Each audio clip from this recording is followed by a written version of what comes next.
बीबी नगर नाम के गांव में मुन्ना नाम का एक चिंदी चोर रहता था। वो लोगों के पॉकेट मारता था, औरतों के गले से चेन खींचकर भाग जाता था। ऐसे छोटी मोटी चोरियां करता था। एक बार वो जेल चला गया। जेल में वो काम कर रहा था कि तभी उसने देखा कि दो कैदी आपस में बात कर रहे थे। वो छुपकर उनकी बातें सुनने लगा। एक कैदी, क्या बात कर रहे हो यार? तुम्हारे मामा जी के पास इतने सारे पैसे हैं, शादी की उम्र की उनकी एक बेटी भी है, तो फिर देर किस बात की? तब दूसरा कैदी, हाँ यार, मेरे मामा जी का नाम है हरगोपाल। उनकी मेरी माँ के साथ लड़ाई हो गई और दोनों बिछड़ गए। उसके बाद उन्होंने खूब पैसे कमाए और करोड़पति बन गए। अरे रामापुर में किसी से भी पूछ लो, वो उनके बारे में बताएगा। लेकिन बदकिस्मती ये है कि मैं उनसे आज तक नहीं मिला। मुझे अभी अभी पता चला है कि वो हमारे रिश्तेदार हैं। मैं उनसे मिलकर अपना रिश्ता बताने ही वाला था, पुलिस के हाथ लग गया और यहाँ आकर गिर गया। अब जेल से छूटकर मैं उनसे जा मिलूंगा और उनकी लड़की से शादी करके सारे जायदाद का मालिक बन जाऊंगा। ये बात सुनकर मुन्ना के दिमाग में एक आइडिया आया। जेल से छूटकर मुन्ना सीधा रामापुर गया।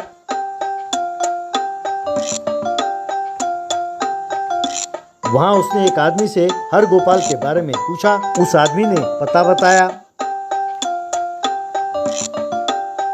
मुन्ना ने वहाँ जाकर देखा, एक छोटी सी झोपड़ी थी। वहाँ एक बूढ़ा पति पत्नी फटे हुए कपड़ों में नजर आए। मुन्ना, ये क्या? उसने तो कहा था कि करोड़पति हैं और ये झोपड़ी में रहते हैं। अच्छा, वो नहीं चाहते कि उनके जायदाद के बारे में किसी को पता चले, इसीलिए ये नाटक कर रहे हैं। यूँ सोचकर, हरगोपाल मामा जी, आप कैसे हैं? मैं हूँ मुन्ना, आपका भांजा। माँ हमेशा आपके बारे में कहती रहती है, लेकिन इस बात का दुख है कि इतने दिन आपसे नहीं मिले हम। अगर आपको ऐतराज ना हो तो क्या मैं आपकी बेटी से शादी कर सकता हूँ? आप कैसी हैं मामी? ये बात सुनकर हरगोपाल और उसकी पत्नी बहुत खुश हुए। हरगोपाल, अच्छा, तुम मेरे बहन के बेटे हो, तुम मेरी बेटी से शादी करना चाहते हो? हे भगवान, हम कितने खुश नसीब हैं। कोमली बेटा, जरा बाहर आना, तुम्हारे होने वाले पति आए हैं। मुन्ना अपने मन में, अरे खुश नसीब आप नहीं, मैं हूँ ससुर जी। बुलाओ, अपनी बेटी को बुलाओ। तभी एक मोटी सी लड़की घर के बाहर आई। हरगोपाल, बेटा, यही तुम्हारे होने वाली पत्नी है, नाम है कोमली। कोमली बेटा, इसका नाम मुन्ना है।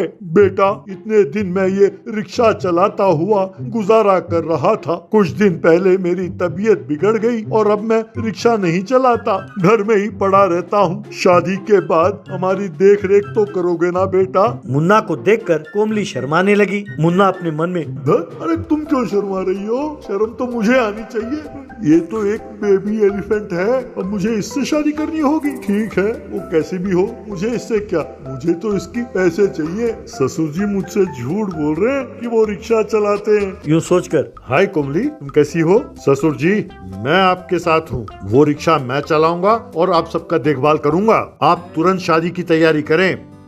इस तरह मुन्ना और कोमली की शादी हुई। मुन्ना रिक्शा चलाते हुए पैसे कमाने लगा। उन पैसों से सामान खरीदकर मुन्ना की सास खाना पकाती थी, लेकिन सारा खाना कोमली अकेली खा जाती थी। उसके लिए कुछ खाने को बचता नहीं था, तो मुन्ना सिर पकड़कर रह जाता था। रिक्शा में कोमली को बिठाकर मुन्ना रिक्शा चलाता था तो रिक्शे का अगला पहिया हवा में उठने लगता था। ये देखकर गांव वाले हंसते थे। तब मुन्ना अपने मन में, क्या किस्मत है, पता नहीं इनकी संपत्ति कब मेरे हाथ लगेगी। एक दिन मुन्ना रिक्शा में अपने सास ससुर और बीवी को बिठाकर कहीं जा रहा था। तभी उसने देखा कि जेल वाला वो कैदी एक महंगे गाड़ी में जा रहा था। उस कैदी के साथ उसकी पत्नी, सास ससुर सब थे। मुन्ना ने उस गाड़ी को रोका और उस आदमी से कहने लगा, तुमने मुझे पहचाना? तुम इस गांव में कैसे आए? तो वो आदमी, अरे मैं तुम्हें कैसे नहीं पहचानूंगा, तुम मुन्ना हो ना? और हाँ, ये मेरे ससुर हरिगोपाल हैं और ये मेरी सास हैं और ये मेरी पत्नी प्रिया है। हाल ही में हमारी शादी हुई है। कहकर सबका परिचय कराया। तब हैरान होकर मुन्ना अपने ससुर को दिखाते हुए, तो ये कौन है? तब मुन्ना का ससुर, वो हरिगोपाल जी हैं बेटा, और मैं हरगोपाल। दोनों का नाम मिलता जुलता है, पर दोनों की किस्मत नहीं। अरे वो कहाँ और मैं कहाँ? वो ठहरे करोड़पति और मैं ठहरा गरीब। बस ये सुनते ही मुन्ना गश खाकर गिर गया।